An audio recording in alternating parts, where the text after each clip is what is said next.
Time to get inspired, develop, and improve your yoga knowledge in English. You're listening to Your Yoga in English, a podcast for non-native English-speaking yogis and yoga teachers that want to practice or teach yoga worldwide. My name is Annie, the founder of Enga Unite, and here to guide you on your way to become the confident, effective, and knowledgeable English-speaking yogi you want to be. Today, we're going to speak about 7 ways yoga can help you learning new things.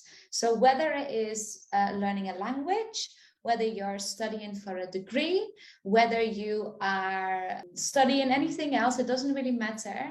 Yoga really helps you to learn new things. And I'm going to speak about the 7 ways how and why you are interested in this topic. Actually, let me know if you're learning something at the moment. If there's something that you are studying, something that you're really trying to get into more. Just let me know if there's something that you are really making an effort for learning at the moment. So, because I hope that the techniques or the tools that I'm sharing with you today can really help you to make your learning journey more effective and faster, quicker, depending on what it is. Hello, nice to see you. Let's start.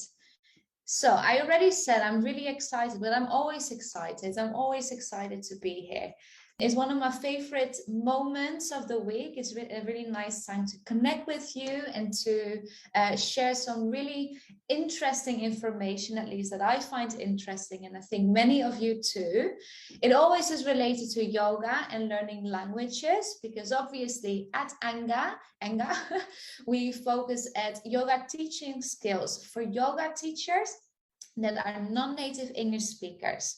But today's training might be a little bit different because you can apply these techniques to anything in your life, anything that you are learning. It's all about 7 ways yoga can help you learn new things.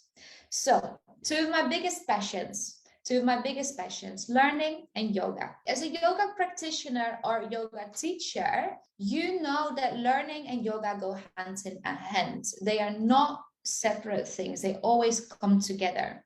For most people, this starts when they first practice asana, when they learn more about the body, the way they move, the way they about their mobility, about their body parts, and how they react to certain movements. For other people, it could actually be meditative practices, so mindfulness or meditation in itself. It really just depends on how you step in on your learning journey in terms of yoga.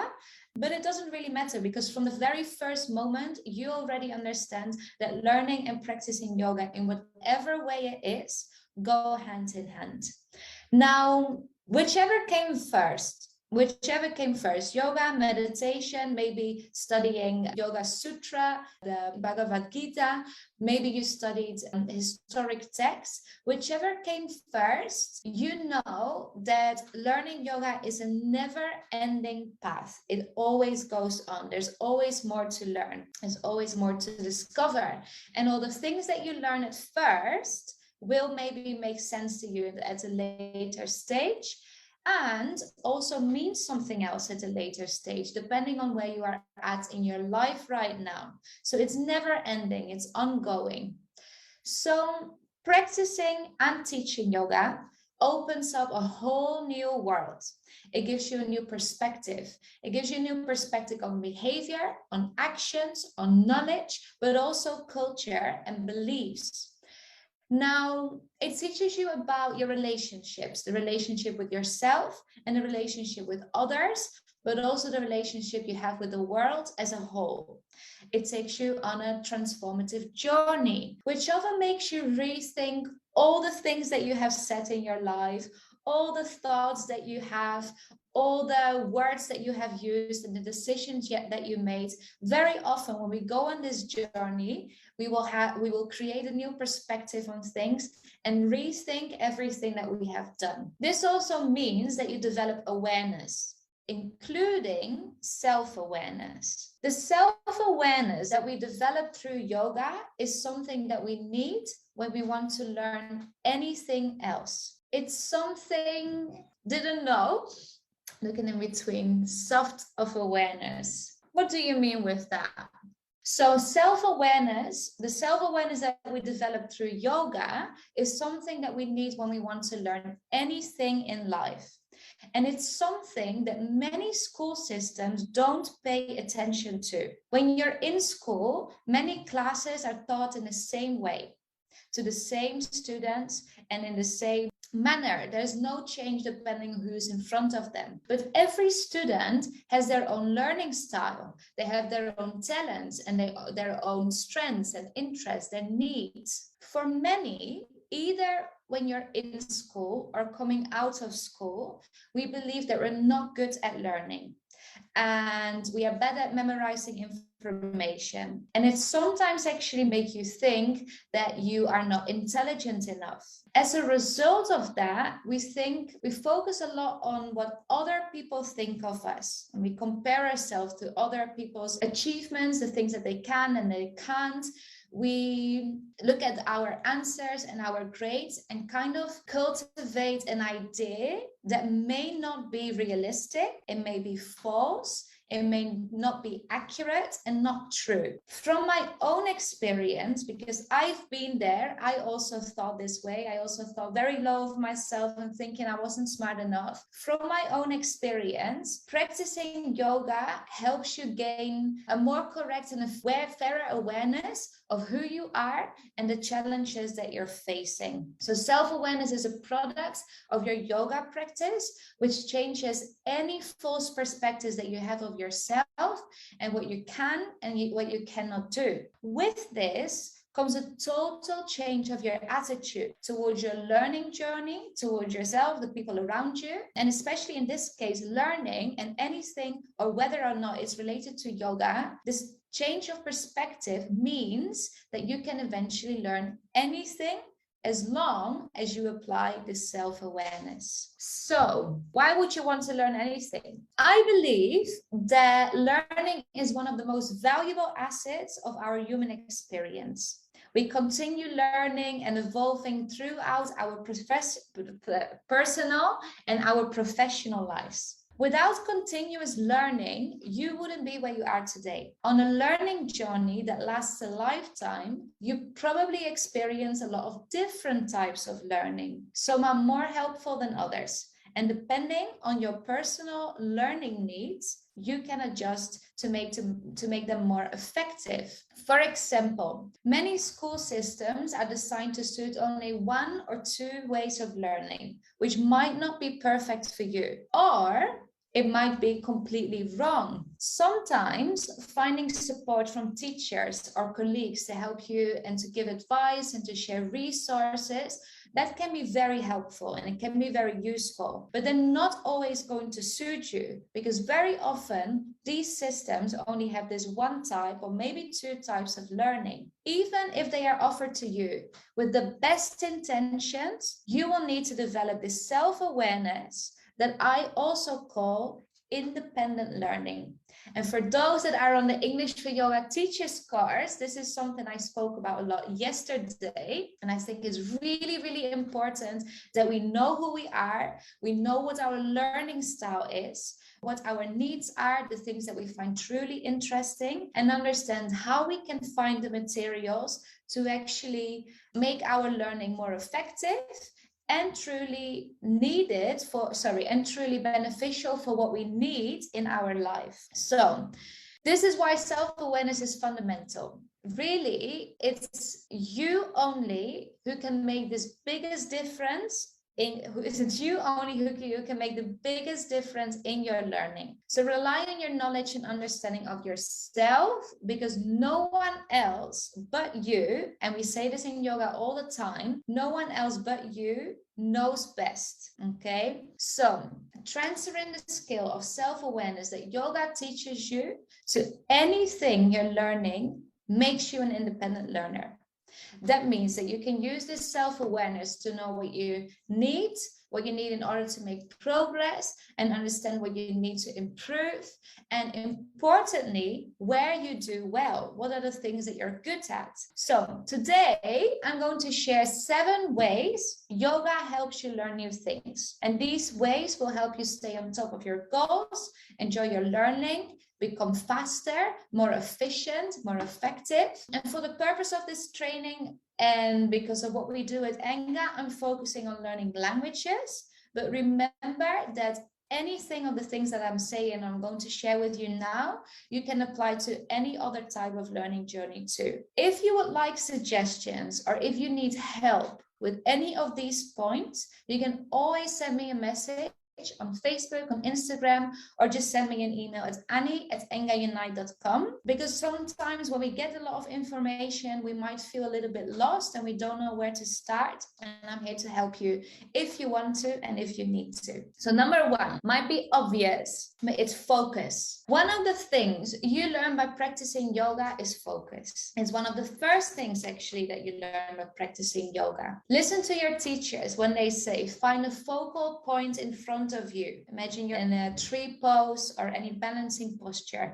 Find a focal point in front of you. Focal means focus. Bring your focus back to your breath, or focus on the sensations in your hip area when you're in pigeon pose. Yoga helps you to learn to not listen to the distractions of sounds, thoughts, and other disturbances that are around you. And this can really help you to train your brain to use the energy it needs where you want it to be and where you need it to be. So this training of your focus will become a transferable skill, meaning that you can now apply this focus in anything that you're learning next, or anything that you're learning next to practicing yoga. Number 2 is commitment. And for many people, when they are a little bit further in their yoga journey, commitment to their practice becomes a priority. So commitment is a value. Whether or not you find learning something that's easy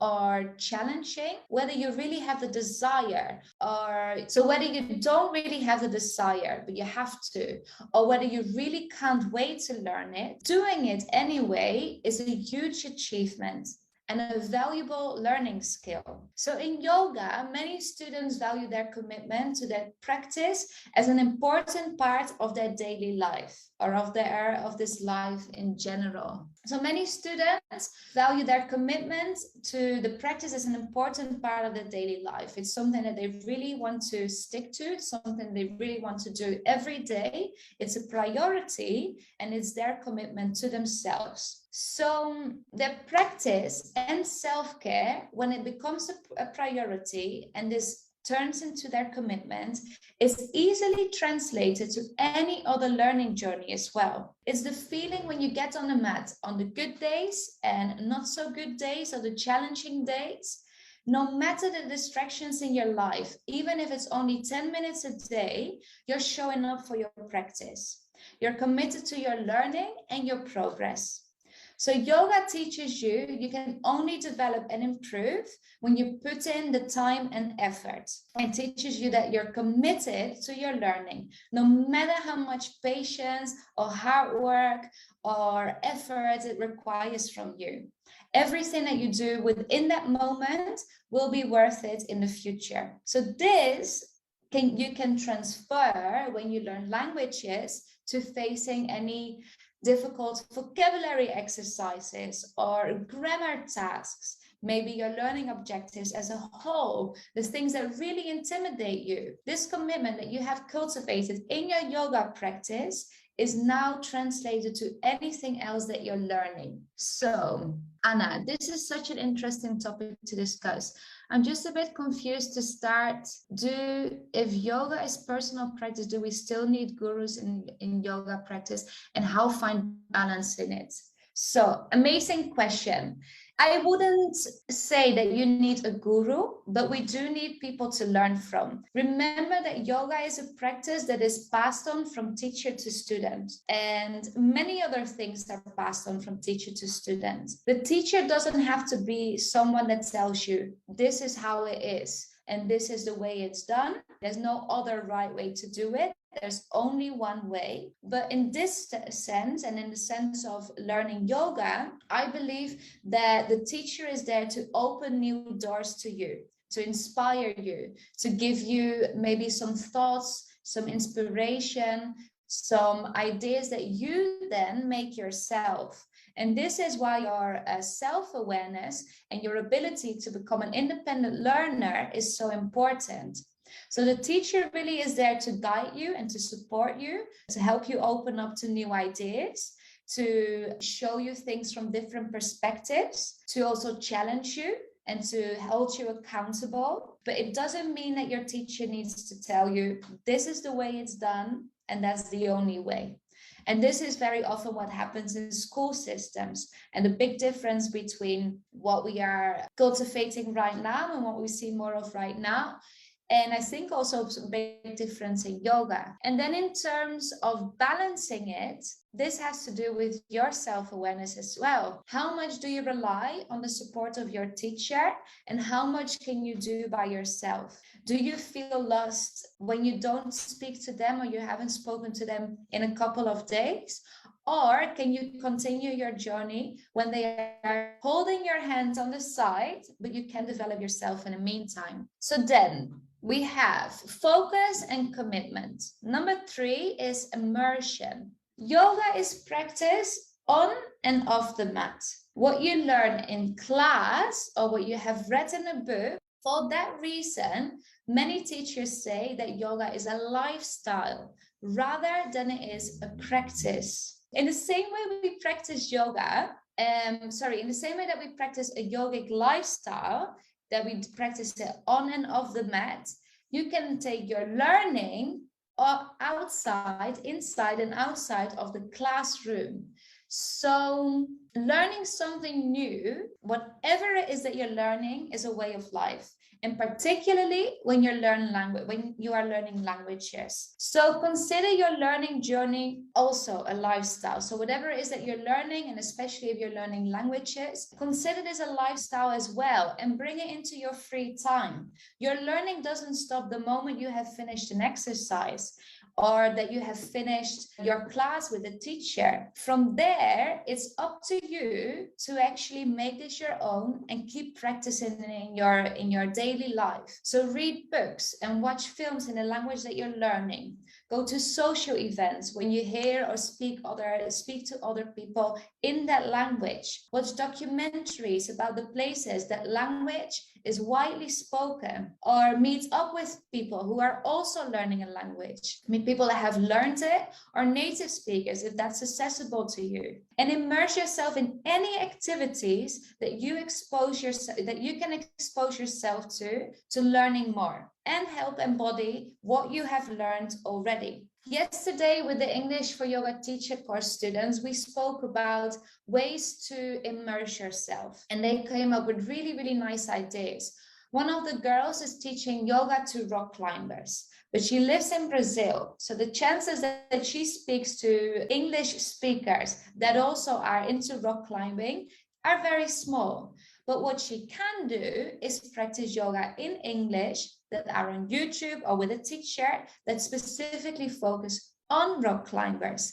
So think of this for yourself, even if it's not accessible to you right now here in your physical space or in the country you live. What are ways to actually connect with other people that can help you gain the knowledge and embody the knowledge that you already have? So it can help you gain new knowledge and embody the knowledge that you already have. All right, so priorities, no, that was that was all about number 3, immersion. Immerse yourself. If you need help with this, because I understand this can be a bit of a challenge, if you need help with this and you need some suggestions, also feel free to reach out. I've been doing this for a very long time, so I've got a lot of ideas and they are very tailored, or I can help you with tailored ideas to your needs and the purpose of your learning aims. Number 4, ways that yoga helps you learn new things. Number 4, patience. That one, just like focus, might have been obvious, but I do want to speak about it because it's a very important skill, especially when you're learning. So patience is a skill that you can train by regularly practicing yoga. You will find that you have easy days and challenging days. If you're learning a language, you will find that you have days on which you speak very smoothly and fluently, and on other days you stumble on your words like I am today. And it just doesn't come out as smoothly as you want to. This happens in any language, even in your first language, but more so, and it's, I think, more noticeable when you speak a foreign language. So you will also find in your yoga practice that there are days that you can come into any asana with ease, and other days you feel tight, maybe you're tired, maybe you've done some other work the day before, or you're just not feeling it, and it's not as easy or not as natural. And some things just take longer. But your inner patience tells you, when you practice yoga and you listen to your inner patient, it tells you that it's okay. If it's not today, it will be tomorrow. And if it's not tomorrow, it will be another day. This is cultivating patience. So working on your patience and allowing yourself to be in the present moment and accept what is. So having patience means that you're okay with the fact that something doesn't happen when you want to or when you expect it to. So prioritize the quality of what you learn and how you learn it. Worry less about the amount of things that you're learning. So how much you learn in a short period of time. There is no point for you to rush anything when you're learning, because when you rush things and you just want to get it over and done with, it means that you're not absorbing your knowledge. You're not actually making sense to anything. You're just finishing your exercises, finishing your class, finishing whatever it is, but you're not actually processing this information, and that means that you will not be able to use it again. So also think of this. People will not ask you, how many asanas can you do? I don't know anyone that will ask you, how many asanas can you do? They are more likely to ask you, how long did it take for you to do this? And it's the same with learning languages. They are not asking you, how many words do you know in this foreign language? Or how many grammar rules do you know in this foreign language? But they do ask you, how long did it take you? Or what did you do to get this far? So the way you learn to do something as well is important. And the way and the time that you spend doing this is more important than the amount that you've learned in this time. So the same again goes for your speaking, for your writing, for your listening, for your reading, for communicating effectively. Learning something like a language never, ever is a fast process. Too often, students and teachers focus on the quantity rather than the quality. And in your yoga practices, you must have heard the expression, less is more. Less is more for anything in life. That counts for your yoga, but that also counts for anything that you're learning, and especially when you're learning languages. So, number 4, patience. Number 5, listening. Like I said, yoga teaches us the connection of mind and body, and it teaches us to listen to both things so that they can connect. It teaches us to be selective and only listen to the things that really matter, to what keeps you healthy and what helps you grow. And also what will serve you in your learning journey or the purpose of your learning journey. So learning to listen to yourself is a tool that improves the quality of any learning journey. Listening tells you when to take a break, when you don't understand, when you have made a mistake, but it also trains you to listen for the good things. So listen out for new words that I used, or for the great answer that you gave, or for something that you didn't know yesterday, but you learned in a class, and suddenly the next day you see or hear that words everywhere. Listening really helps you to nurture and reward yourself. And this rewarding is fueling your next step, because it helps you to stay motivated and to stay on track, and to listen to your commitment as well. Then, number 6, the power of imagination. Think of your yoga teacher telling you, while you're in Warrior 2, your teacher is telling you, imagine you're a warrior, you're a fighter, and you're a seer. Or when you are in standing forward fold and your teacher is telling you, imagine looking at the reflection in the pond between your feet. So imagine you look in the pond at your reflection. Well, these things are tools to help you imagining or to train your imagination. Even if you aren't aware of when this happens in your yoga practice, yoga helps to train your imagination. Think of all the imagery and the experiences during your yoga and also during your meditation practices. If you think of your learning journey, and think of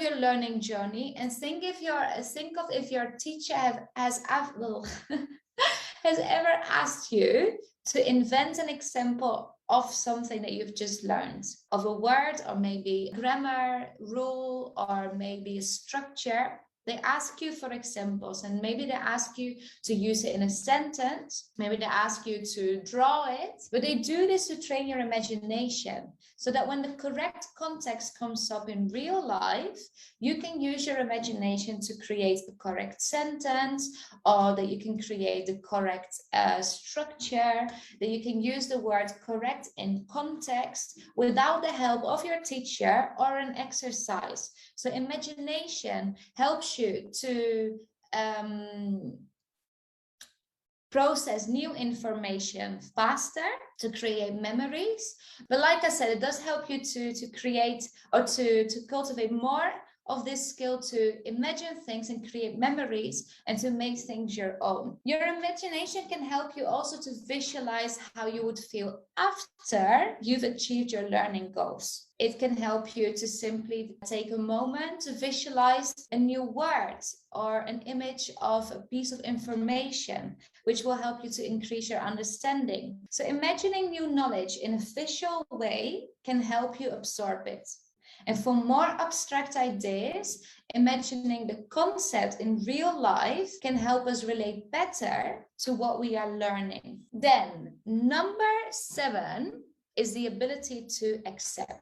The ability to accept. How often, as a yoga practitioner, how often have you fallen out of tree pose? Or as a yoga teacher, how often have you mixed up left and right? And how did you respond to these tiny errors? At the start, these things could have been frustrating, maybe a little bit annoying, maybe you were disappointed with yourself, but I bet that yoga has helped you to learn to accept these little errors, tiny errors, because they really don't mean anything. Yoga really gives us the ability to accept the present, the what is and the what isn't. It helps you to be comfortable with the mistakes or the things that you would like to be different. So it teaches you not to judge yourself, not to judge yourself for the fact that you might make more human errors in the future, because we are human. We're not robots. We're not yogic robots either. We will make mistakes. They are inevitable. So yoga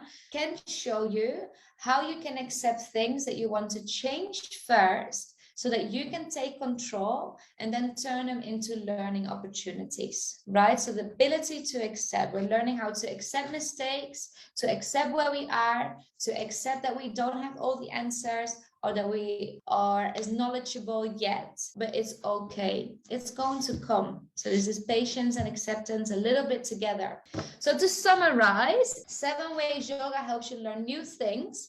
Number 1 is focus. Number 2, commitment. Number 3, immersion. Number 4, patience. Number 5, listening. Number 6, power of imagination. And number 7, the ability to accept. So these are the skills that yoga develops and which I believe are extremely valuable for improving the quality of any type of learning, especially learning languages.